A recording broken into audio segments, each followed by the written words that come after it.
Happy Halloween, chaps. 'Tis I, Clownpuncher139. Arkham Knight has a lot of moments I consider my favorite.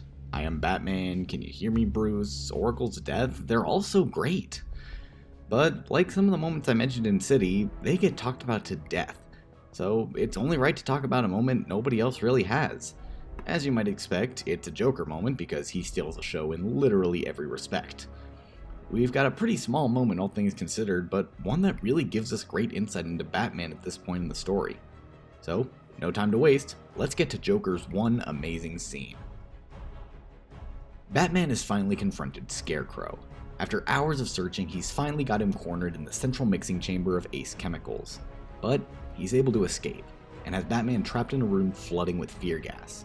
He slowly works to reduce the blast radius of a bomb able to cover the entire eastern seaboard in fear toxin. As he grabs the final canister to reduce the blast, he turns around and is shot in the face by Joker. Joker was dead at the end of Arkham City. How the heck is he alive? And why did he just shoot Batman right away? Well, after a flashback to a few days ago, we get our answer.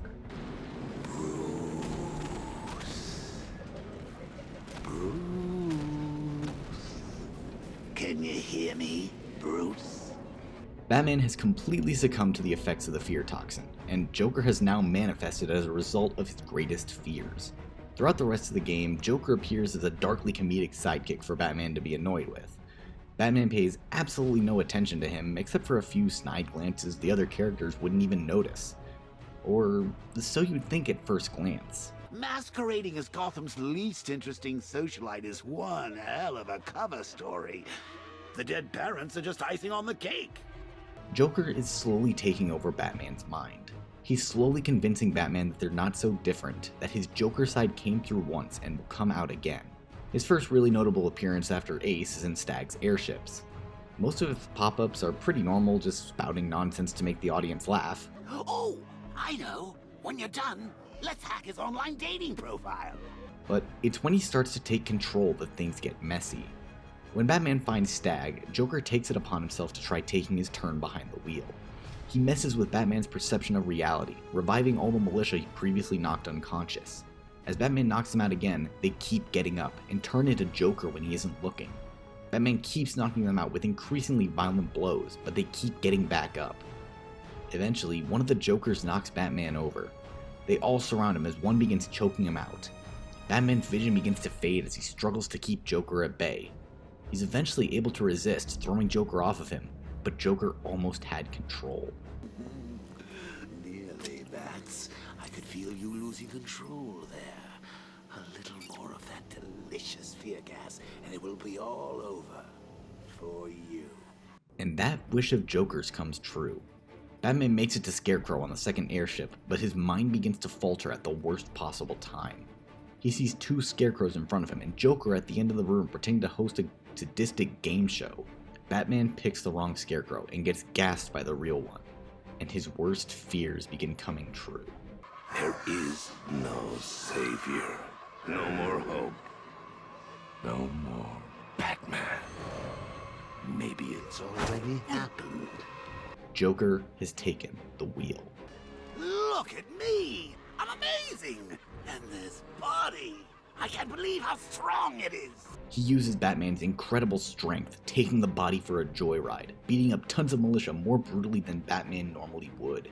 He's so brutal that the militia begin begging for their lives, something they never do even if they're terrified during regular encounters. Such brutality. You almost killed these men. Joker attacks Scarecrow and seemingly puts Batman back in control. He puts a revolver in his hand and tells him to pull the trigger.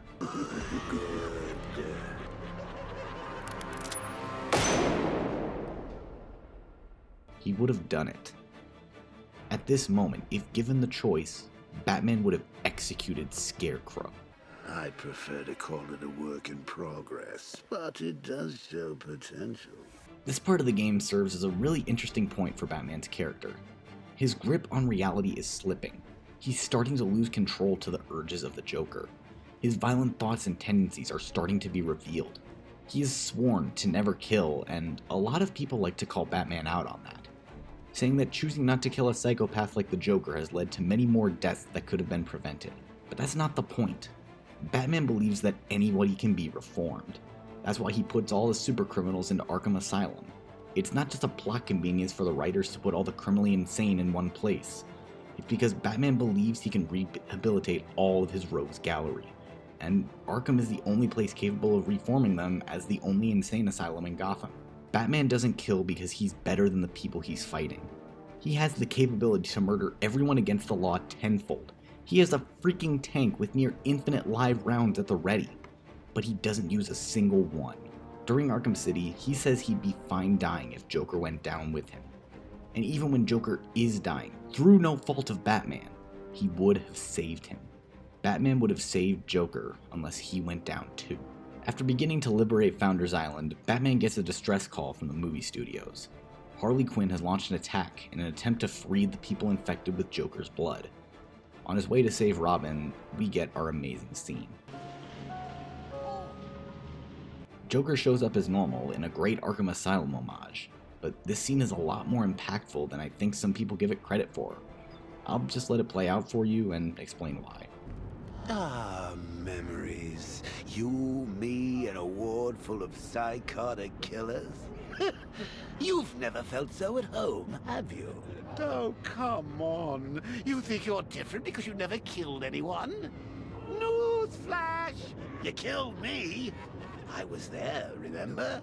You destroyed my cure right in front of me. Watched me choke on my last laugh.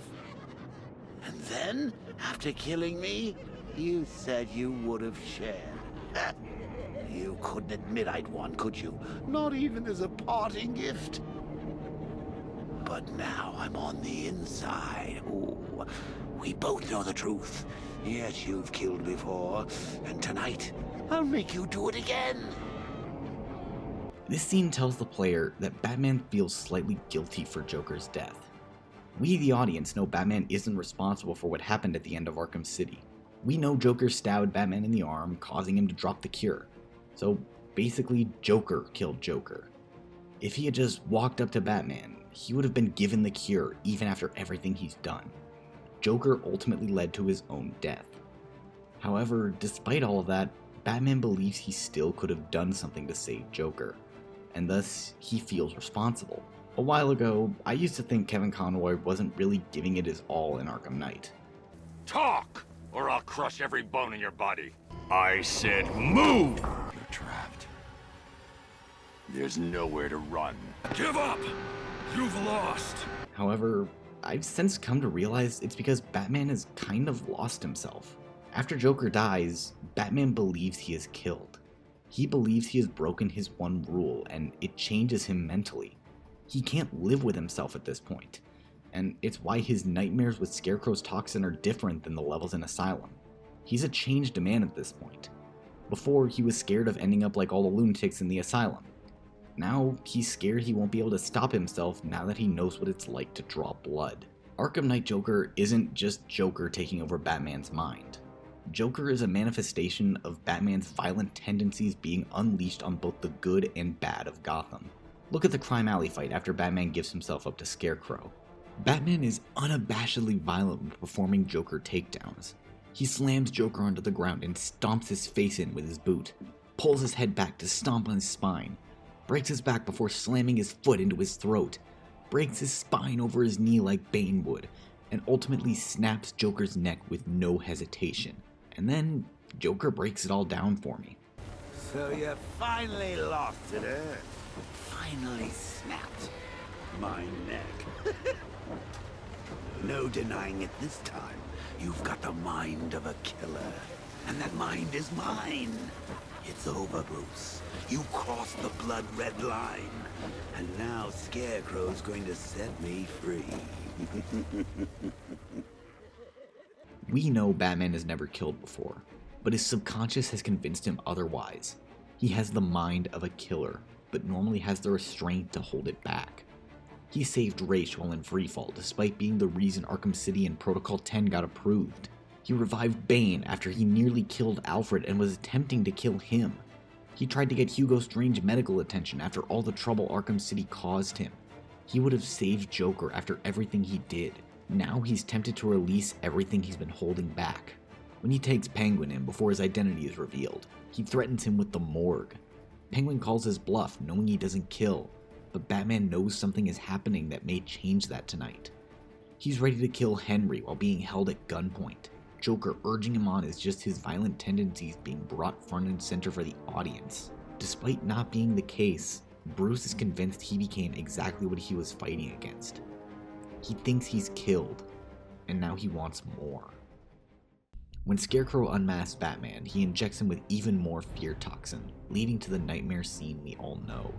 What I'd really like to highlight here is the transition between the injection and the other villains.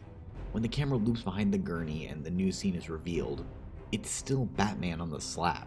When the villains talk to him, they never refer to him as Joker. To them, it's still Batman on that slab. Batman killed 50 of their men. Batman is too dangerous to be left alive. Batman requires 100 guns on him at all times. Batman doesn't spare any of the villains during his escape. Batman would kill a hostage to defeat a Rogues Gallery member. Batman would leave Jim Gordon to die if it meant ridding the world of greater evils. This isn't just Joker. It's Batman's abilities to cause chaos on full display.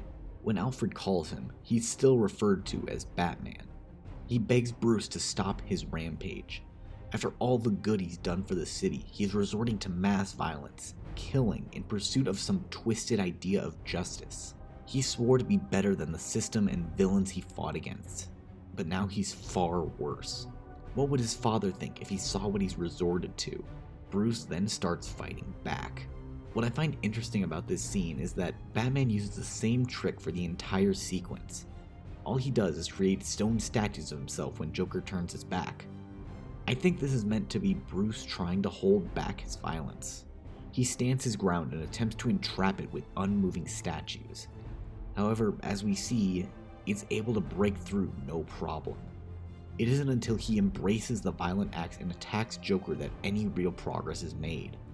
Attacking Joker leads him to Arkham, a metaphorical location meant to represent Bruce's repressed memories and traits, and he locks Joker away inside.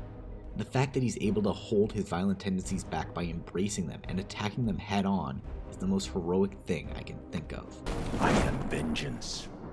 I am the Knight. I am Batman. Arkham Knight is a lot more than just Batman being the one man able to save Gotham from a literal war. It's about a man trying to overcome his greatest fears while a nearly unstoppable force keeps pushing him toward the worst case scenario. And this elevator scene is what I think tipped the scale out of Batman's favor and towards that scenario.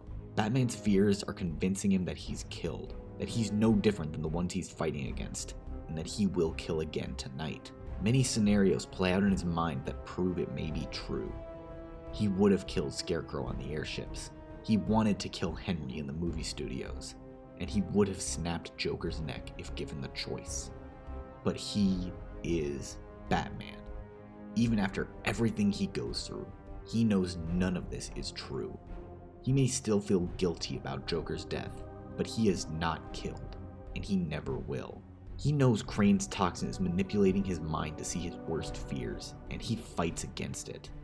He fights and defeats the manifestation of his violent tendencies, but notably does not kill it. Instead, he locks it away in his mind. He knows these tendencies will always be a part of him. They always have. When he's choking out Joker and slamming his whole body into the concrete ground, pouring Freeze's cryogenic liquid out right in front of him, or dropping loose lips off the clock tower into the Christmas tree. This violent nature has and will always be a part of him, but it's his restraint as Batman that keeps him from going too far. He uses that violent nature to subdue it. He will never kill, but he will always bring justice. I need you.